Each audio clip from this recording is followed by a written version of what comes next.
3, 2, 1. Salam saudara, puji nama Tuhan. Kembali kita berjumpa dalam tayangan edukasi Kristen untuk kalangan sendiri. Saudaraku, kita akan belajar bersama-sama tentang peristiwa keringnya Sungai Efrat.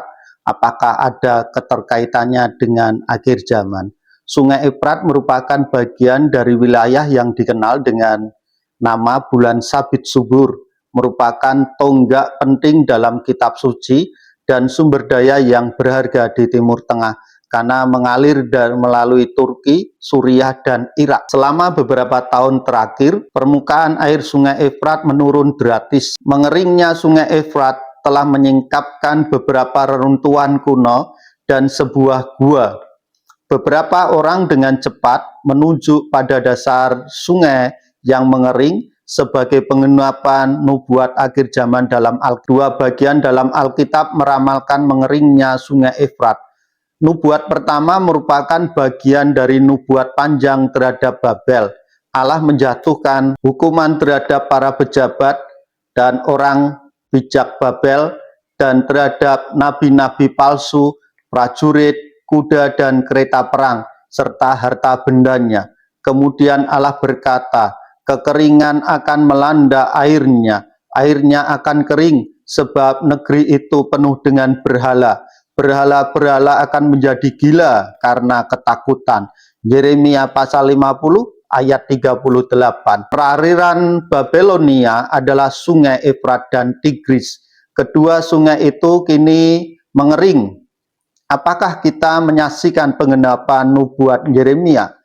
Prediksi kedua tentang mengeringnya Sungai Efrat muncul sebagai bagian dari 7 cawan penghakiman dalam kitab Wahyu. Penghakiman selama 7 tahun. Kesukaran dimulai dengan 7 meterai dalam kitab Wahyu pasal 6 ayat 1-17, Wahyu pasal 8 ayat 1-5. Dilanjutkan dengan 7 sangkakala dan diakhiri dengan 7 cawan. Penghakiman cawan datang pada akhir masa kesukaran, dan penghakiman itu begitu merusak sehingga jika berlanjut terus-menerus, semua kehidupan manusia akan binasa. Penghakiman cawan ke-6, penghakiman terakhir dari masa kesusahan besar adalah mengeringnya Sungai Efrat. Wahyu pasal 16 ayat 21 mengatakan, malaikat yang ke-6 menuang cawannya ke atas sungai besar Efrat dan airnya menjadi kering untuk mempersiapkan jalan bagi raja-raja di timur. Nubuat ini tidak hanya mengidentifikasikan penghakiman tetapi juga memberikan alasan sehingga pasukan besar dari timur dapat menyeberang Sungai Efrat tanpa halangan. Selanjutnya raja-raja di bumi berkumpul di tempat yang diberi nama dalam bahasa Ibrani Harmagedon, pasal 16 dalam kitab Wahyu. Pada saat itu Yesus kembali dan pertempuran yang terjadi di Harmagedon akan mengakibatkan semua musuh-musuh Allah dihancurkan. Peristiwa penting yang mengarah ke Harmagedon adalah mengeringnya Sungai Efrat. Apakah kita dapat menyaksikan persiapan? Apakah kita menyaksikan persiapan untuk penggenapan nubuat akhir zaman yang utama? Mengenai nubuat Yeremia bahwa Sungai Efrat akan mengering, ada beberapa kemungkinan. Nubuat ini terpenuhi melalui aksi militer pada tahun 539 sebelum Masehi ketika Raja Persia menaklukkan Babelonia.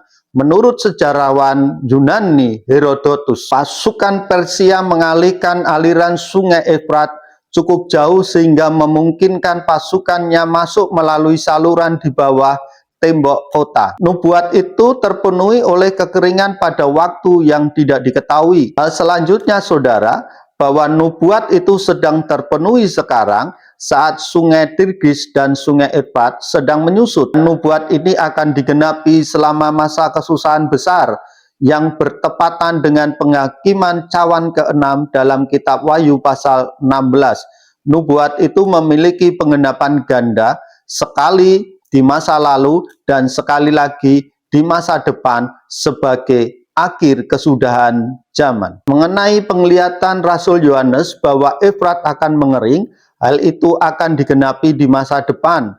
Pengeringan Efrat saat ini tidak terkait dengan nubuat Wahyu pasal 16 ayat 12, karena ada beberapa hal yang perlu kita perhatikan. Penghakiman cawan ke-6 terjadi menjelang akhir masa kesusahan.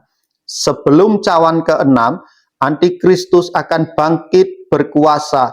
Kedua nabi yang melakukan mujizat, yang memberikan sebuah kesaksian dalam khotbahnya, dan banyak penghakiman yang mengerikan akan terjadi. Kita tidak berada dalam masa kesusahan besar.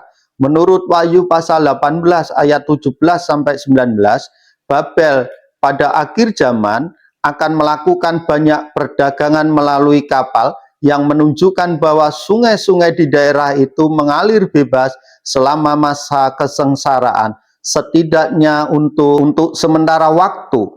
Mengeringnya sungai Efrat secara supranatural dalam Wahyu pasal 16 ayat 12 memungkinkan pasukan dari timur untuk bergerak ke arah barat. Tidak ada pasukan seperti itu mengancam Israel sekarang. Ketika tiba saatnya pertempuran Hamagedon, sungai Efrat memang akan mengering. Ketinggian air sungai Efrat saat ini terungkapnya reruntuhan dan gua-gua dan lain-lainnya yang ada dalam sungai Efrat tidak ada hubungannya dengan Wahyu pasal 12 ayat 16. Baiklah saudara, di saat sungai Efrat itu mengering, itu artinya bahwa cawan ke-6 telah ditumpahkan dari surga. Jikalau saudara memahami tentang kebenaran dalam tayangan ini, maka saudara akan hidup semakin dalam kewaspadaan dan berjaga-jaga dalam iman saudara kepada Kristus. Baiklah, jikalau saudara terberkati dengan tayangan ini, saudara bisa bagikan tayangan ini kepada rekan-rekan saudara yang saudara pandang layak untuk mendapatkan berkat ini. Puji nama Tuhan, Tuhan Yesus memberkati.